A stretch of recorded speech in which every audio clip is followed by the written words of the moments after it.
reka rero dusome ijambo ry'Imana tuze gusenga kuko turasenga ibihuye n'ijambo ry'Imana ndetse n'izindi ndirimbo twaririmbaga twasengaga. Reka dusome Abacamanza ibice bitatu, Abacamanza ibice bitatu kuva ku murongo wa 12 kugera ku murongo wa 20. Turaza ku Bacamanza ibice bitatu ku murongo wa 12 kadusome. Aravuga ngo Abisirayeli bongera gukora ibyaha ibyangwa n'Uwiteka. Abisirayeli bongera gukora ibyangwa n'Uwiteka. Uwiteka aha Egloni umwami w'Imowabu amaboko yo kurwanya Abisirayeli kuko bari bakoze ibyangwa n'Uwiteka. Yitabariza Abamori n'Abameleki batera Abisirayeli barabanesha bahindura umudugudu w'imikindo. Nuko Abisirayeli bakorera Egloni umwami w'Imowabu uburetwa imyaka 18. Hanyuma Abisirayeli batakambira Uwiteka. Ahagurukiriza umuvunyi Ehudi mwene Gera umubenyamini utwarira ibumoso. Bukeye Abisirayeli bamuha indabukirano ngo aje kurabukira Egloni. Bamuha nk'impamba, bamuha kado ngo aje gushira wa mwami witwa Egloni wari ubatwaye mu buretwa, umwami w'Imowabu. Maze Ehudi yicurishiriza inkota ya mugi abiri ireshya n'umukono umwe, ayambara ku itako ry'iburyo ayirenzaho imyambaro ye. Isomye mu zindi ndimi avuga ko inkota yari ndende cyane, yapimaga santimetero 45, urumva ari hafi igice cya metero. Yari inkota ndende cyane kandi ya mugi abiri, ngo ayishira ku ayirenzaho imyambaro, arayihisha ko yari imoso, ariko ikintu cyantangaje ayihisha iburyo. Ngo arangije agezeyo aha Egloni umwami w'Imowabu izo ndabukirano. Egloni yari umuntu w'igihonjoke. Igihonjoke ni umuntu wabyibushye cyane, extremely fat. Yari umuntu wabyibushye cyane n'ingohe za ruhangira ngo zikabyibuha. Rero yabyibushye cyane, agira ibinure birenze. Niryo jambo barekoresha ngo ni uguhonjoka. Nuko amaze gutanga indabukirano, Ehudi asezera abo bazananye, abazizanye arabasezera, abo bari bari kumwe n'abati musubireyo. Ariko wageze mu nganzo y'Igilugari arakimirana. Kimirana ni ukugaruka inyuma. Ubwo ndikubwira abantu batumva Kinyarwanda twe twamenye kera. Arakimirana. Ageze ibwami abwira umwami ati, Nyagasani ngufitiye ubutumwa nakubwira twiherereye twembi gusa. Buri muntu nakubwira ngo mwiherere uzajya ubanza ubaze Imana icyo mugiye kwihererana, ntawamenya kuko uyu muntu yari afite kwiherera kutarimo kurimo akazi. Ntabwo kwari ukwiherera gutyo gusa. Abajene barabizi muri kampu twize ko ikintu cyose mugiye gukorera ahantu n'undi muntu ntawe umuntu bareba, uzajya ubanza wibaze niba gikwiriye cyangwa kidakwiriye, kuko ibyinshi byo kwiherera bivamo ibibazo. Icyo ni ikije, ariko ntabwo ariyo point ngiye kwigisha. Aramubwira ngo mfite ubutumwa kandi ndakubwira twiherereye. Ibaza umwami afite abaescort, afite umwami n'umwami, afite abantu benshi bamuzengurutse. Nawe ati nimuceceke, abari kumwe nawe bariheza. Umwami arabwira ati mugende. Nuko Ehudi aramwegera aho yari yicaye wenyine mu nzu irimo amafu. Ehudi aravuga ati, si ukwiherera gusa, n'ubutumwa mfite ntibworoshye. Ngufite ubutumwa bw'Imana. Bwahe? Bari bamutumye kujyana gusama amafu, yari yagiye gusa agemuye, ariko yari afite umugambi ukomeye. Aramubwira ati ubutumwa mfite n'ubw'Imana. Egloni yumvise gutyo ngo ahaguruka ku ntebe ye. 21. Ehudi ngo arambura ukuboko kw'ibumoso, akura ya nkota ku itako ry'iburyo, ayimutikura mu nda. Nakunze ijambo biri yakoresheje ngo nugutikura, wari umugambi, ntabwo yari accident. Ayimutikura mu nda, ikirindi cyinjirana nayo, ibinure birayirengera, ntiyayikuramo, isohokera mu mugongo. Mbega inkota. Maze Ehudi arasohoka, ageze ku nkomanizo aramukingirana, akingisha inzugi z'iyo nzu urufunguzo. Amaze gusohoka, abagaragu b'umwami baraza, basanga inzugi z'iyo nzu zikinze, barabazanya bati, mbese aho ntiyagiye ku nama mu nzu irimo amafu? Tibyo rwose ari mu byumba bya VIP. Bageze ubwo bakozwe n'isoni adakinguye, batangira kwibaza, bararambirwa. Nuko benda urufunguzo barakingura, basanga umwami wabo arambaraye hasi ari intumbi. Ariko bagitegereje, Ehudi we yari yagiye, arahunga anyura muri za nganzo, arabakikira aja i Seyira. Ageze mu gihugu cy'imisozi miremire ya Efurayimu, avuza ikondera.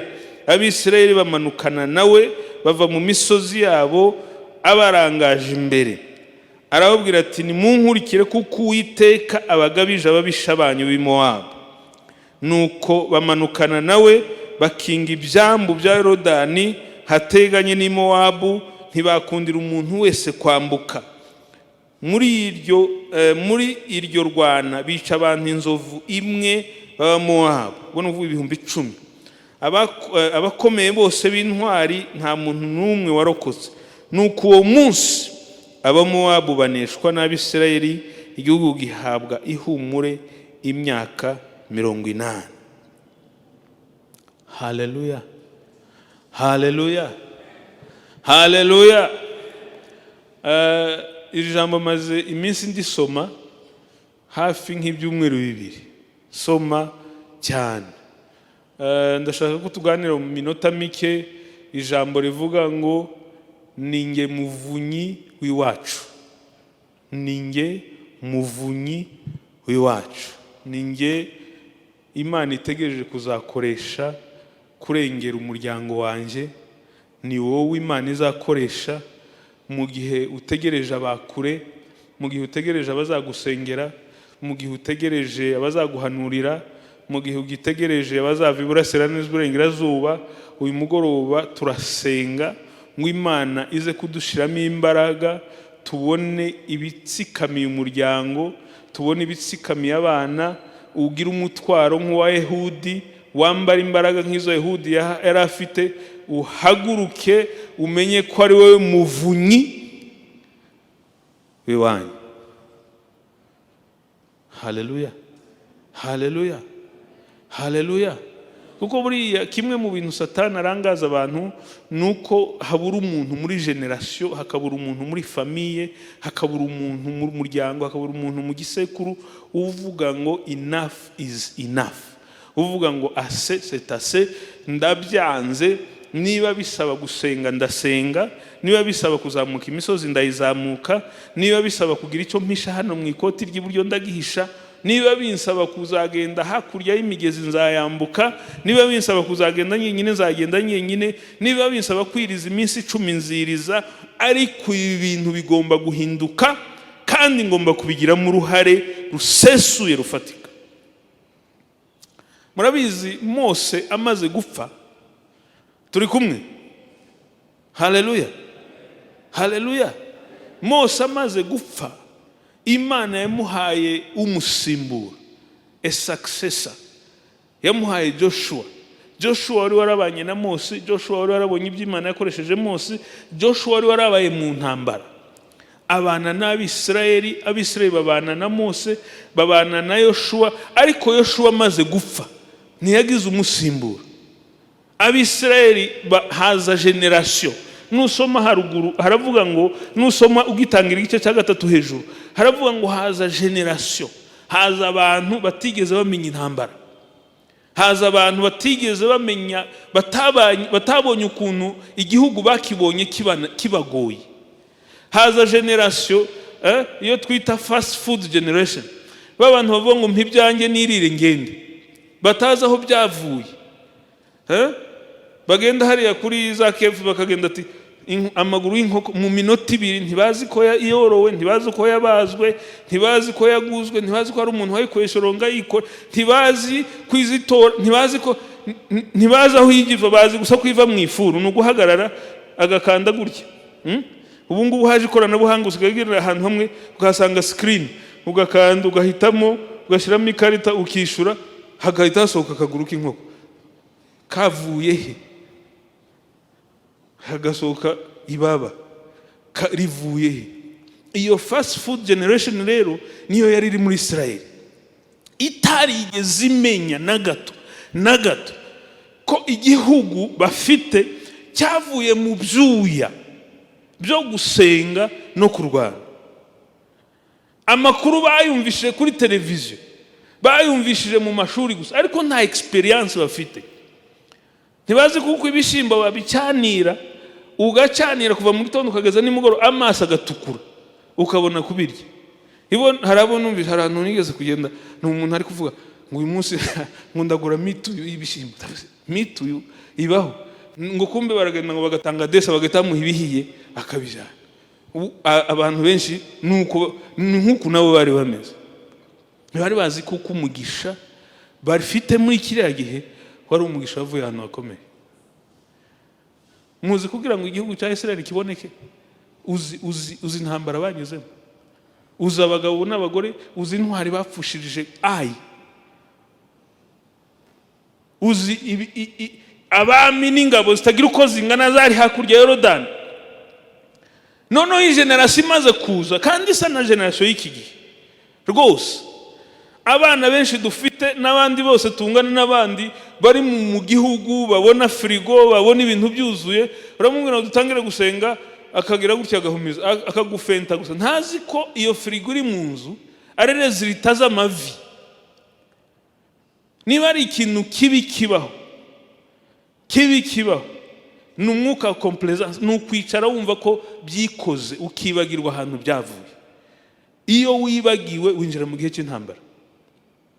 Imana itubabarira. Haleluya, haleluya. Umwana yicaye mu nzu, umubyeyi yicaye mu nzu, bamwe bafashe imirage, abandi basanze nyine ibintu bicamo mu nzu, harimo byose, telekomande, ukabona ibiri kubera hehe, hari telekomande. Ejo bundi muri Bukanzana n'umushyitsi umwe w'umuzungu hano w'umupapa utaruriye mu mama uherutse kuza, twari kumwe nawe mu majepfo. Arambwira ati ubu madame agiye kuva muri vacances, reka nshushe inzu. Ntabwo urashushe inzu gute kuri hano i Butare? Ati ndayishubiriza hano kuri telefone, ngiye gucana ibyuma byo mu nzu. Ibyuma byo mu nzu Amsterdam harayicana, haranyereka ati dore ubushoye butangirwa kuri 30%. Ati ubu nshatse nayikonjesha asinziriye, abo gacyahindutse barafu. Tukomfite mwumva aho technology igeze. Telekomande ni ukuri, ibyo mbabwira ni ukuri. Ayishusha ndeba inzu iriyo, arayishusha. Murabizi ni technology, ni kuri telefone ni gucya biri connecte. Ubu ngubu nuvuga ngo chauffage zo mu nzu ziri connecte na telefone, ni urabikora byose bikaranga. Acana frigo ari hano akayizimya, byose akabikora. Noneho iyi generation imaze kuza yibagirwa kw'ibyo, yibagirwa kumugisha, yibagirwa kuko impano nziza yose ituruka ku Mana, itanga itisha. Niko birivuga, every good and perfect gift, impano nziza kandi iboneye yose y'Imana, yose ngo iva ku Mana yonyine. Bamaze kwibagirwa, cyangwa Imana idufasha ntituzibagirwe. Haleluya, haleluya. Niba wambaye, niba wicaye, niba uri muzima, niba utaryamye muri soins intensifs, niba ukibonesha amaso yawe abiri, niba ukibasha gukandagira, niba ukibasha kurya, niba ku meza bihari, niba muri frigo bihari, niba minervare ziboneka, niba igifu gikora kigahamara amara nayo agaha, niba ubwonko bukora, biva ku Mana. Ntuzibagirwe Imana yawe. Haleluya, haleluya. Noneho ngo bamaze kwibagirwa, biravuga ngo Abisirayeli barongera ngo bava ku Mana. Bamaze kuva ku Mana, Imana ibateza abanzi, ibateza abami, ibateza abantu ngo barabahagurukira. Barimo uyu mwami wa Moabu witwa Egloni. Kuko Imana ikunda abantu bayo, ntishobora kubareka iteka. Ngo ibateze umwami kugira ngo ibigishe intambara, ibereke kuko nibayireka bazamererwa, ibereke kuko biva mu guhangana, biva mu kurwanirira ibyawe. Kuko urasinzira, ariko umwami wa Egloni, umwami wa Moabu ntasinzira. Noneho ngo umwami wa Moabu amaze kubarembya imyaka 18, ngo batakira Uwiteka. Haleluya. Iyo niyo principe ya mbere, kugira ngo umuvunyi aboneke mu muryango, nuko tugomba gusenga, ko tugomba gutakira Uwiteka. Umuvunyi, umucunguzi, kugira ngo a deliverer, umuntu uzacungura abandi aboneke. Ndababwiza ukuri, mu muryango abantu bagomba gusenga. Kandi tugiye gusenga, turabisengera, turatakira Imana, kugira ngo Mana mpagurutsa nk'umuvunyi mu muryango wanje, mpagurutsa nk'umucunguzi, mpagurutsa mishaka nk'iryo Nehemiya yagize, ngo yumvishije amakuru y'iwabo, yumvishije kuko umurwa, arahaguruka aba umucunguzi. Birasaba gutaka, birasaba kuririra Imana, birasaba kwinginga, birasaba gusenga. Ninde uzahagarika karande zo mu miryango? Ninde uzahagarika umuzi w'ubukene? Ninde uzahagarika ibibazo mu muryango? Ninde uzahagarika biriya byose? Ninde? Ngo batakira Uwiteka.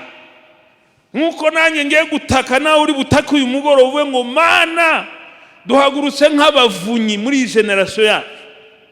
Haleluya, haleluya, haleluya.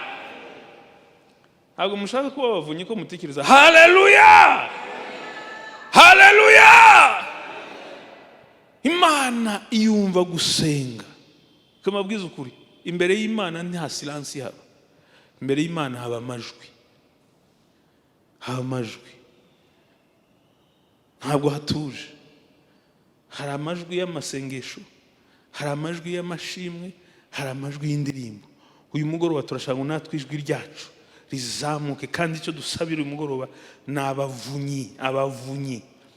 Umuntu uzahaguruka. Ariko hari umubyeyi utakwishimira kugira intwari izamuka mu muryango we, ikazi gastopa amanyanga yose n'agasuzuguro ka Satani kakavaho mu izina rya Yesu.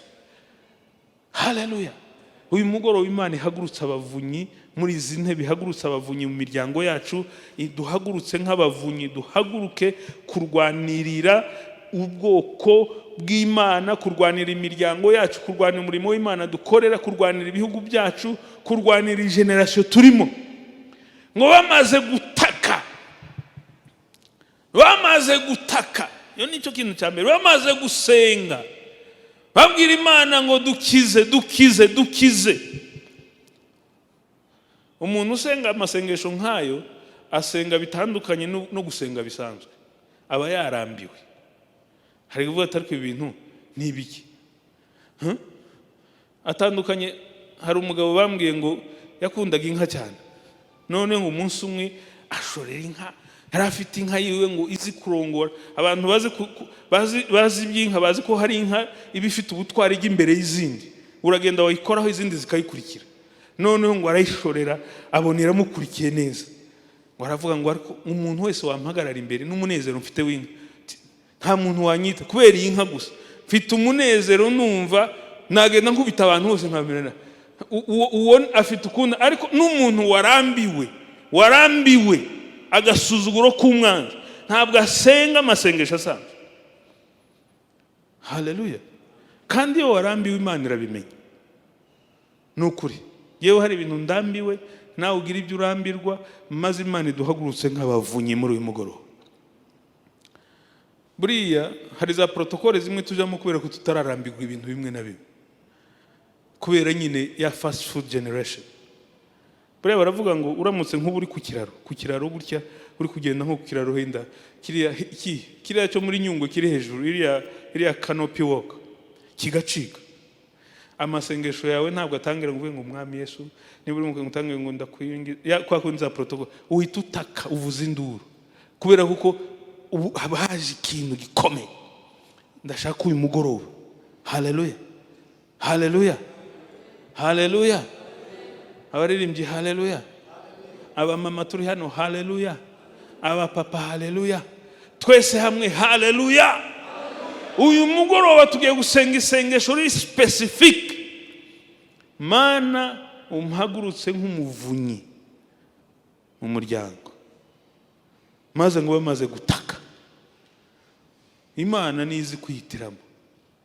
Ngo ihagurutse umusore, umugabo witwa Ehudi mwene Gera mu Benyamini. Nta yindi CV, nta yindi experience, nta handi hantu yarazwe, nta wundi, nta kindi kintu yarazwiho.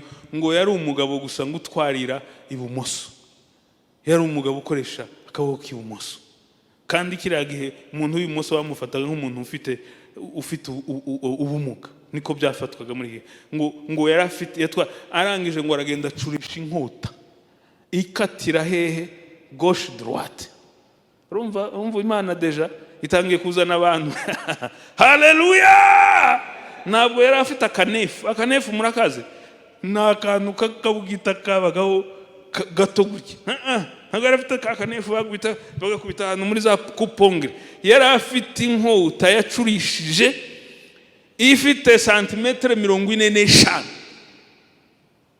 ndende cyane. Ngo aragenda arayifata arayicurisha bien. Ngo arangije, kubera ko Imana yatangiye kumutegura kuzaba umuvunyi, kubera ko yakoresha akaboko k'ibumoso, aravuga ati kubera umugambi mfite nzajya nyibika iburyo, kubera ngo atazagira umuntu ukeka, atazagira umuntu uzankeka. Haleluya! Imana itangiye gukora behind the scenes, Imana itangiye gukora hirya derrière les rideaux. Imana iriyaranja izamura ibintu utakomenye ikinzira. Gusa ikibazo ntabwo du trusting a process y'Imana irakomeye. Haleluya haleluya. Ashobora kuba ari wowe, ashobora kuba ari wowe, ashobora kuba ari nje, ashobora kuba ari utari hano, ariko nidusenga Imana irahagurutsa abavunyi mu izina rya Yesu Kristo. Atangira ngo kujya yihisha hano, ariko nibaje ko umugabo yari afite amayira ateye ubwoba, kuko urumva ni imoso kandi umuntu agomba gucungaho inkota. Yakomeza gukora iri hano, bari yayishize aha muri sanse opposé kugira ngo atazagira umuntu. Maze ngo Imana iriyaranja, bamutuma kuja gukeza umwami wari ubategetse, umwami wari ubatwaye ajana n'abandi. Inkota ye arayifashe iburyo hano, ngo aragenda bashitseyo. Ngo arashika batanga amaturo, barangije kuyatanga. Ubwo Imana deja iri kuzana deliverance mu bwoko bwayo. Haleluya! Si kwa majeshi wala silaha nyingi. Imana ishobora kugufatisha igihugu utazanye ibifaru kubera amasengesho gusa. Imana yahindura ibintu bikomeye. Ngabwira abantu ngo mwebwe mwe mwigendeye. Umva ukuntu Imana iko nsigare nje nyine. Usigare wenyine muri palais présidentiel. Hari abagarde bose, ariko kubera ko Imana yari yateguye ikintu gikomeye, amasengesho niyo yari yabikoze. Yagiye amasengesho yamaze gukora umurimo. Ngo maze arababwira ngo nibagende, bamaze ngo sigarana n'umwami. Baramubwira umwami nawe ngo yarakubise inkoko, yarakubise ihene, yaranyoye ibivuguto abivanga n'amafanta, aragenda ngo araturika neza, ibinure biramwuzura. Nta nyama yarekaga, yaryaga izitogosheje akarya, izokeje akarya, akavanga ibishimbo bimiteja n'ibishoma n'akagurube, ibintu byose. Noneho ngo amaze kubyibuha, atazi ko Imana ariko intwaro y'amasengesho iragahoraho. Imana icyubahiro. Haleluya haleluya haleluya. Senior pastor yaratwigishije hano nababwiye narabisubiyemo inshuro nyinshi kandi nzabisubiramo. Yatubwiye ijambo rikomeye ryahinduye ubuzima bwawe. Avuga ngo ikintu cyose ushaka kizabamo impinduka uzagisengera. Impinduka zose ushaka uzazisengera, kuko Imana ni ishobora byose. Maze ngo ariko wumve niyo audacité, wumve icyo kintu. Ntabwo yamubwiye ngo umwami uraba, yabivuze yemye, yavuze afite ubushizi bw'amanga. Yarazi kuko Imana yamaze gutanga abamowabu mu maboko y'Abisirayeli imyaka 18 y'agasuzuguro, bahinga bigasarurwa n'abandi, abana babo baje kuvoma bagakubitwa. Yajyana n'injerekani ya plastique akaza bayitoboye. Ubwo ndi kuvuga ibyo badukoreraga hariya hakuri. Waje ku ishuri bavuga, ndibuka umunsi umwe twari mu ishuri, noneho umwana umwe gutya arasifura, amaze gusifura umwarimu ahita ngo umunyarwanda usife ninde? Ntiyabajije ngo ninde usife, ahita dutambutsa twari babiri. Umunyarwanda usife ninde? Bariya bo byari ibindi imyaka 18 ni esclavagisme. Kandi noneho Imana yari yemeye. Abadamu baje guhinga bakagaruka babakubise, inka zaje hirya bakaba barabaze bakaba baratwaye, abagabo bakirirwa bunamye bibaza ariko akagasuzu ibi tuzabivamo ryari? Ubu buretwa n'ubwa ryari? Umuntu yaza yasanga wicativa ku ntebe wowe urinde. Maze ngo aramubwira ngo mwami we wandeka ko ngufitiye ubutumwa? Umwami ngo aravuga ngo abantu nibasohoke nibagende nibadusige. Buriya iyo amasengesho yakoze nturwana nabyo, nyirabyo aguha inzira. Haleluya, haleluya, haleluya. Nidusenga twizere process, twizere Imana, twizere process. Niyo hari dosiye yananiranye imbere y'umuntu uri hano, ibohoke mu izina rya Yesu Kristo. Haleluya. Niba hari dosiye yananiranye ibohoke mu izina rya Yesu. Niba hari umuryango wakinzwe ukinguke mu izina rya Yesu Kristo. Niba hari ikintu kitarashoboka gishoboke mu izina rya Yesu. Bazabyikorere bonyine. Ngo aramubwira ngo ahubwo reka ntuma abantu bagende. Mwami wenyine atanga itegeko. Iyo bitakuba bitavuye ku Mana byari kugorana. Aramubwira ngo nimugende, baragenda. Ngo bamaze kugenda basigaye bombi, ngo aramubwira ati ngo basigara mu nzu y'amafu, basigara ahantu kuri kabalko. None ko ngo aramubwira ati ariko wakinze ni imiryango hatagira umuntu utureba. Mwami atereka ngo icyo so urumva yakundaga mu mafu kuko ibinure byari byinshi, namwe mwabyumva. Ngo yari yarabyibushe, hari umuntu uri aho ngaho finyanga, ari umuntu uri aho watakaje equilibre. Noneho ngo basigaranye bombi, kuko yaravuze ati uyu muntu nimutera inkota yicaye ntimufata neza. Ngo aramubwira ati wowe rero ubutumwa mfite n'ubw'Imana. Kubwumva birasaba guha. Umwami yarazi icyubahiro Imana icyo ari cyo. Ngo arahaguruka, undi nawe ngo aramwegera, afata akaboko k'ibumoso ntiyakora. Kuyakora hari kwiruka, yarakikata ariko hano hari ikintu. Ngo agira gutya, Bibiliya ngo aravuga ngo arayimutikura. Amaze kuyimutikura ngo aragenda hamagara bene wabo ati munkurikire, uyu munsi Imana yatanze Mowabu. Ngo kuva icyo gihe imyaka 80 yose irashira. Haleluya. Kubera kuko basenze, kubera ko batakiye Imana ngo ibahagurukize umuvunyi. Imana yakoze kiriya gihe, Imana itsinda abami, ikabatsindira mu ngoro zabo, ikabatsindana n'ingabo zabo, ikabatsindana n'ibyabo. Niyo Mana dusenga, niyo Mana ya Israeli. Niba hari ibihanda, niba hariho ingabo, niba hari abami, niba hari ubutware bwa Satani bwadutsikamiye, uyu mugoroba turasenga mu izina rya Yesu Kristo butsindwe, ukuboko ko kuremererwa kwabo gucike ku buzima bwacu. Uyu munsi hatahe inkuru y'agakiza, hatahe inkuru yo kubohoka, hatahe inkuru yo kubohorwa, ukuboko ko kuremererwa n'umwanzi gutsindwe. Uyu munsi hatahe inkuru za deliverance, uyu munsi hatahe inkuru mu bana, mu bakuru n'ababyeyi, kuko Mowabu yatsinzwe, kuko Imana yibutse ubwoko bwayo, kuko Imana yarengeye ubwoko bwayo, kuko Imana yakoresheje umuntu umwe gusa. Haleluya, haleluya, haleluya, Haleluya. Impano Imana Kristo wanguza maraso yawe niki cyavuguruza iyo mpano Kristo nuwagendama. Haleluya. Uyu munsi Imana mwami wacu, uyu munsi ukuboko kose kwaturemereye, ukuboko kose kwaremereye umuntu uwo ari we wese. Uko kuboko gushobora kuba ari indwara, gushobora kuba ari ibibazo bitandukanye, gushobora kuba ari icyangiriro, gushobora kuba ari amagambo, gushobora kuba ari ibitero byo mu buryo bwo mu mwuka, gushobora kuba ari uko cyaba kimeze cyose, gucika uyu munsi mu izina rya Yesu Kristo. Dutahana inkuru y'umunezero, tuvuze ihembe hiryo Ehudi yavugije, ahamagara bene wabo arababwira ngo uyu munsi munkurikire. Ko umugabo yari intwari, uzi kubwira bene wanyu bose ngo nimunkurikire, muje inyuma yanjye. Hari icyo Imana yakoze. Imana yabakoyeho uburetwa bwa Eguloni, umwami wa Mowabu. Uyu munsi uburetwa bwose bucike mu izina rya Yesu, kandi nta wundi muvunyi. Imana iri buhagurutse ni twebwe. Ninjye muvunyi, ni wowe muvunyi. Nibigusaba gusenga amava agakoboka, usenge. Nibigusaba kuziriza, wirize. Yewe ni ku mwuka yanyemeje.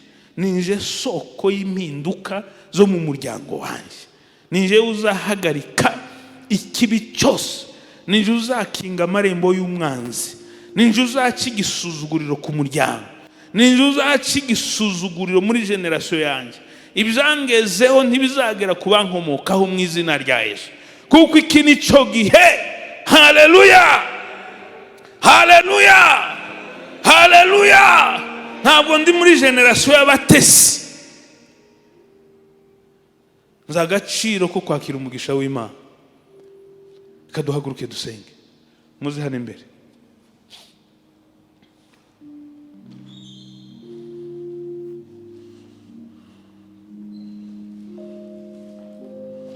Hey, hey, hey.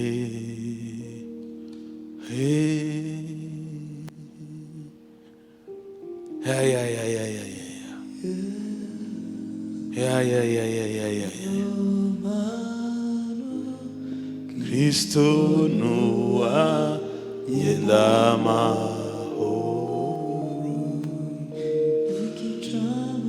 niki cyavuguruza iyo mpano Kristo nuwagendama.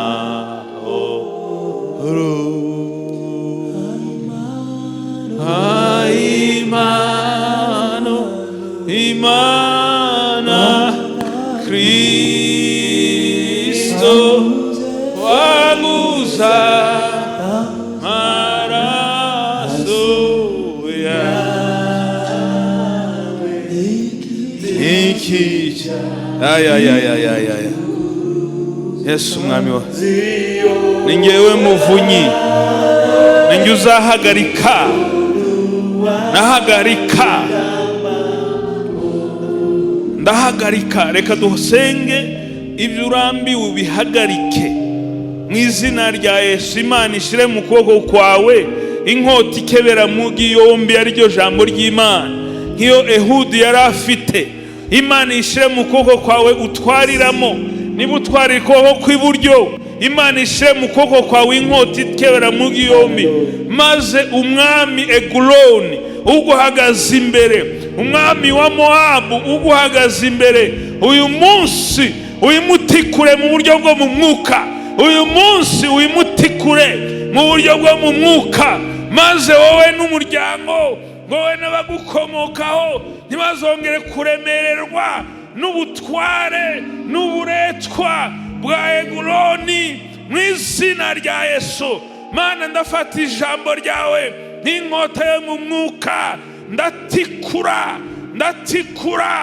umwuka wa Eguloni, umwuka wa Eguloni, umwuka w'Imoabu, umwuka wa Eguloni, umwuka wa Moabu, umwuka wo gutsikamirwa, umwuka w'uburetwa uve ku buzima bwanjye, uve ku buzima bw'umuryango wanjye, uve ku barwayi, indwara zikire mu izina rya Yesu, mu izina rya Yesu. Umwuka w'ubukene, umwuka w'icyangiriro, umwuka wo gutsikamirwa ukurweho, utsindwe mu izina rya Yesu, mu izina rya Yesu. Ndatikura Eguloni, umwuka wa Eguloni, umwuka wa Moabu utsindwe. Mana uhagurutse abavunyi, Mana umpagurutse nk'umuvunyi, Mana umpagurutse nk'umuvunyi, Mana umpagurutse nk'umutabazi w'umuryango w'abana banje, w'abazankomokaho. Ninjye uzahagarika, ninjye uzahagarika, ninjye uzahagarika karande, ninjye uzahagarika ibikomoka kure, ninjye uzahagarika mu izina rya Yesu ibidugendaho byose, mu izina rya Yesu. Ndahagarika imigozi yose, imigozi y'uburetwa, ingabo zahagurutse kuturwanya zitsindwe mu izina rya Yesu. Indwara zikire, abadayimoni bahunge, imbaraga z'umwuka wera zize, umwuka w'ubutesi, kudasenga, kudahaguruka, kutarinda, kutarwanirira ibyo waduhaye, utsindwe mu izina rya Yesu, mu izina rya Yesu, mu izina rya Yesu.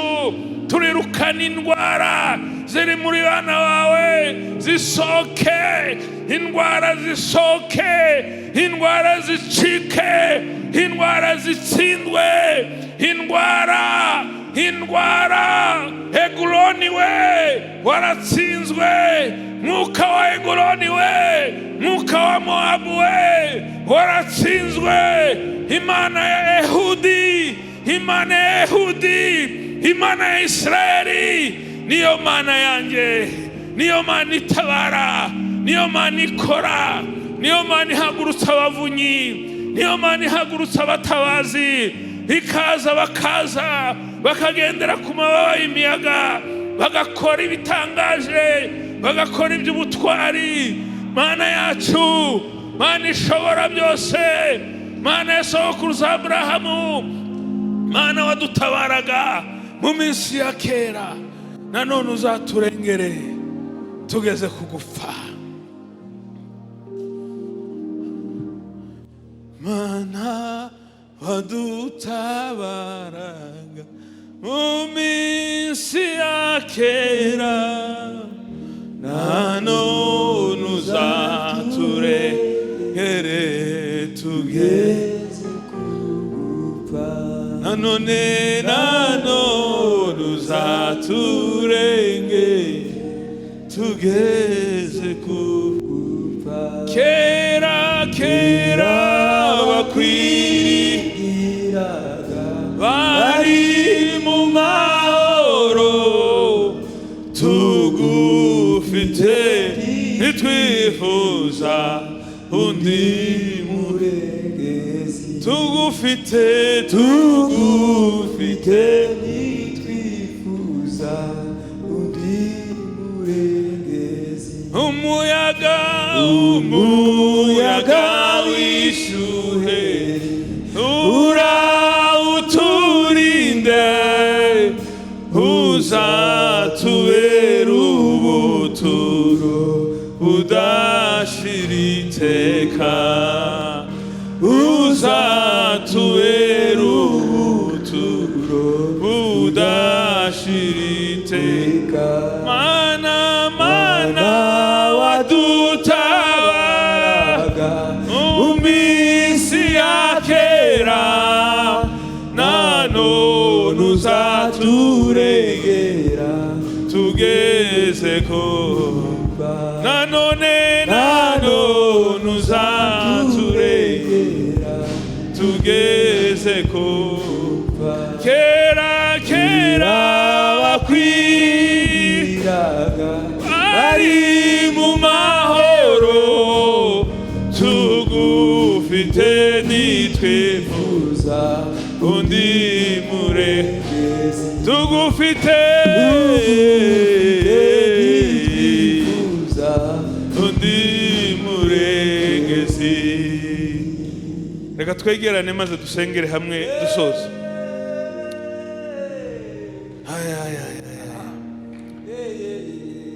Hana wadutabara mu minsi ya kera nanone uzaturengere tugeze ku nanone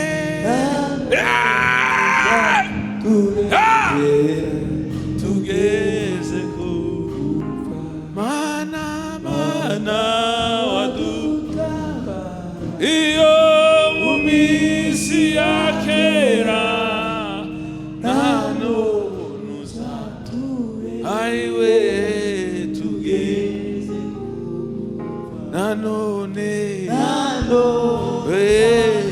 Dalama tangalaba alile kondreberia mankaya la kontrebestantre nano na mandala kolia banda likele kondala uge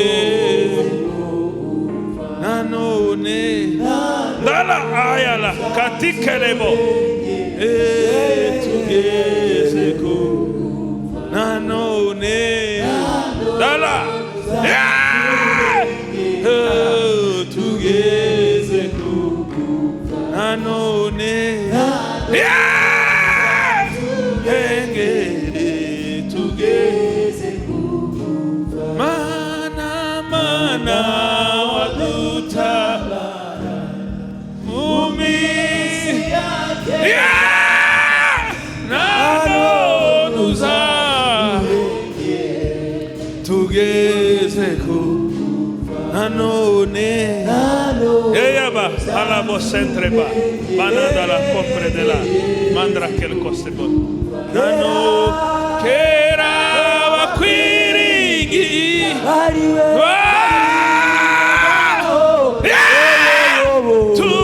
tugufite nitwi ya alabo shekela adimala ngola tugufite nitwifuza undi murengezi tugufite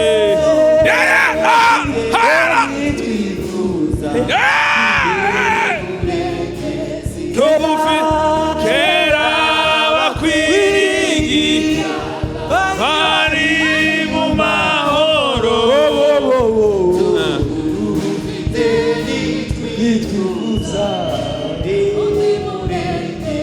tugufite Dio Yesu da kalaba senkraboli afrega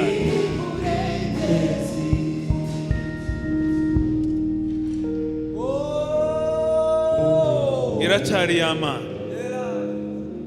haleluya iracyari yama nitsinda baye glory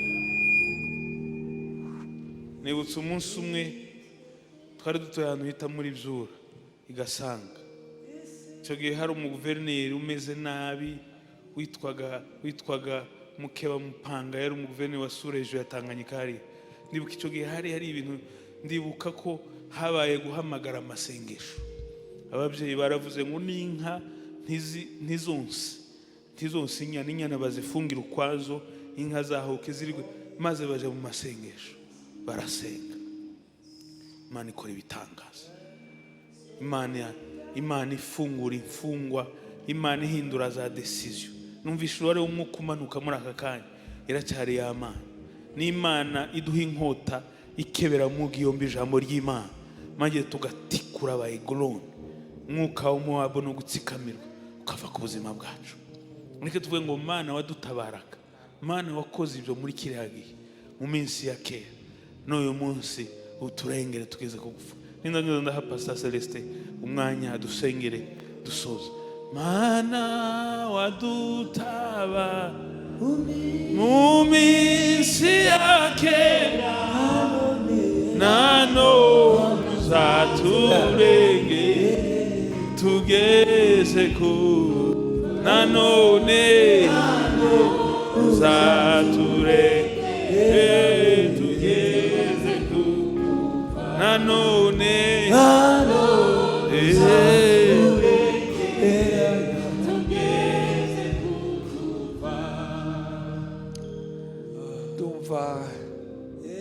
ndasaba ngo twegerane cyane. Mwuka yampaye message nicaye hariya. Imwe mu mpamvu nta gukora kugaragara kw'imbaraga z'umwuka wera, abantu ntabwo begerana ngo bahuze umutima.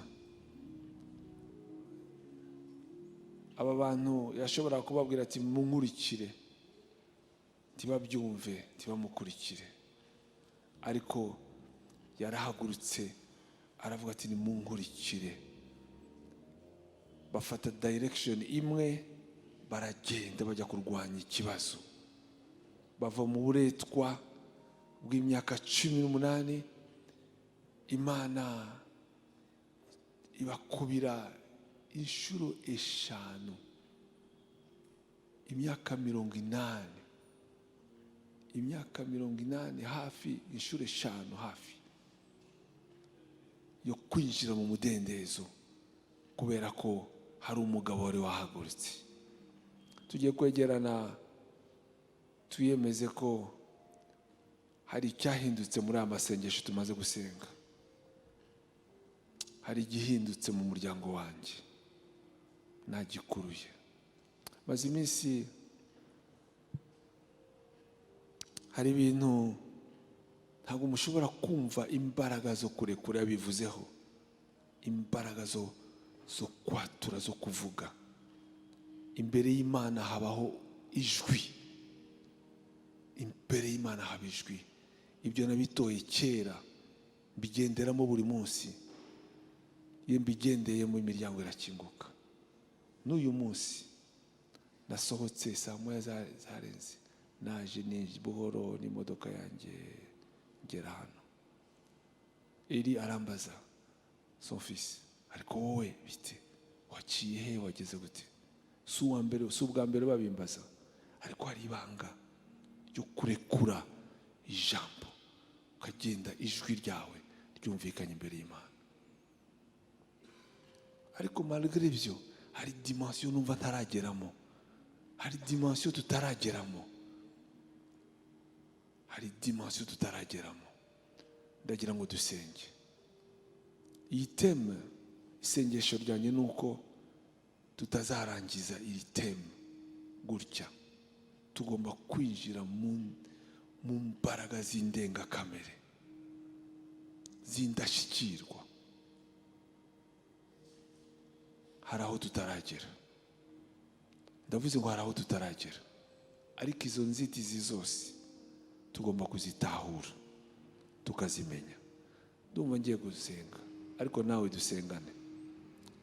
Ariko ufite ubwo burakari muri wowe, yavuze neza kuba umuvunyi mu muryango wawe, kuba umuvugizi mu muryango wawe.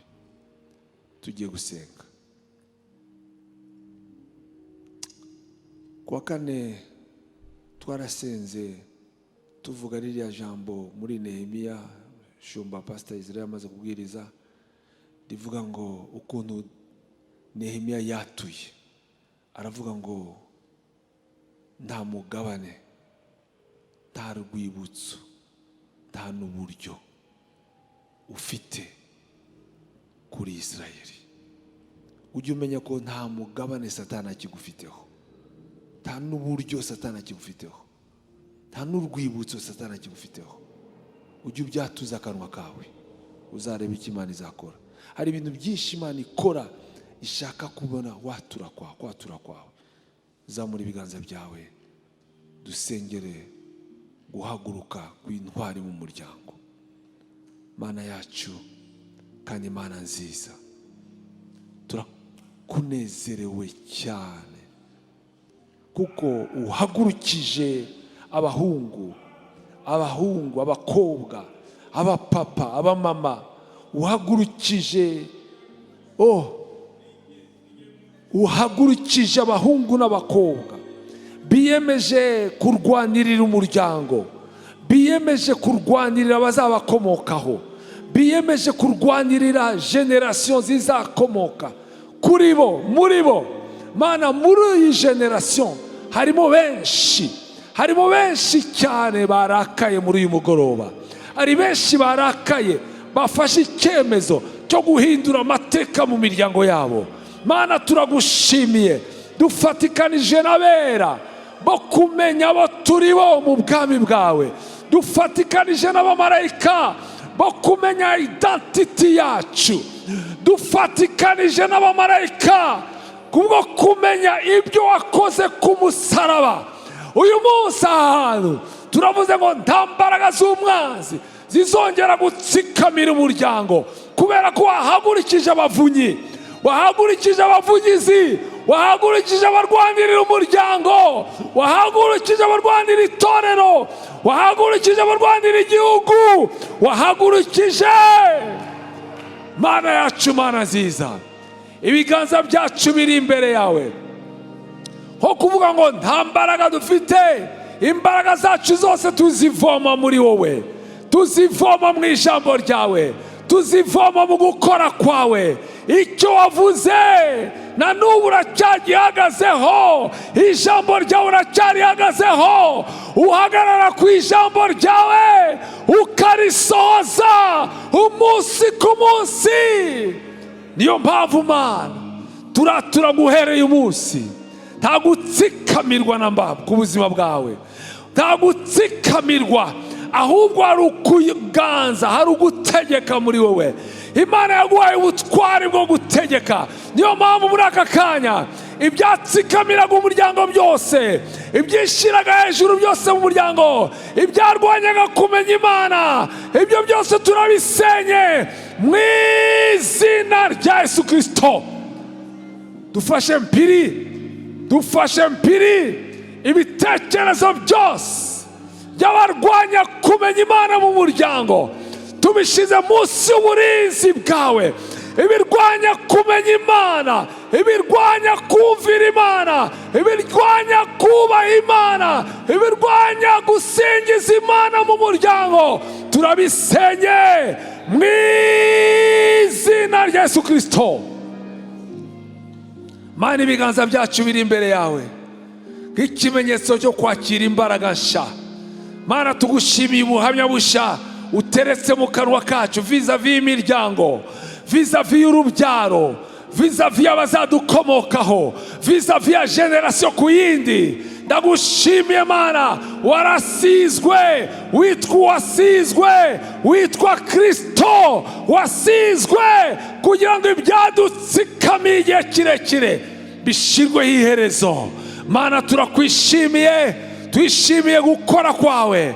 Ujye ukora bikamenyekana ko wakoze. Uyu mugoroba wakoze, uyu mugoroba hari icyo ukoze. Turavuze ngo hari icyo ukoze, hari icyo ukoze mu buzima bwa benshi, hari icyo ukoze mu miryango, hari icyo ukoze mu bugingo, hari icyo ukoze kandi ushize ubuhamya busha mu kanwa kacu. Turagushimiye ku mugaragu wawe wakoresheje, turagushimiye ku mugaragu wawe wakoresheje, turagushimiye gitare cyanjye igihe cyose azahagara imbere y'ubwoko bwawe. Ainsi dit l'Éternel, igisohokana imbaraga kubwo gusohoza ijambo ryawe. Ushimwe kandi ushigwe hejuru. Tugukomeye amashyi dawe, tugukomeye amashyi. Ayo mashyi, izo mpundu, impundu zo kunesha, impundu zo kunesha, impundu z'abanesheje, abamama, impundu z'abanesheje. Ayo mashina yawe dawe, ayo mashina yawe gitare cyanjye, ayo mashina yawe reka ishimwe n'ikuzo byongere bibyawe. Na sisi wote tunasema, sisi wote tunasema, sisi wote tunasema, komera iyo Mana amashyi cyane. hobera mugenzi wawe umwaturireho intsinzi, gira icyo umubwira, rekura ijambo ritanga intsinzi. Hobera mugenzi wawe uri iruhande rwawe, uwature kuri we, umwaturireho ko hari icyo Imana ikoze ku buzima bwe.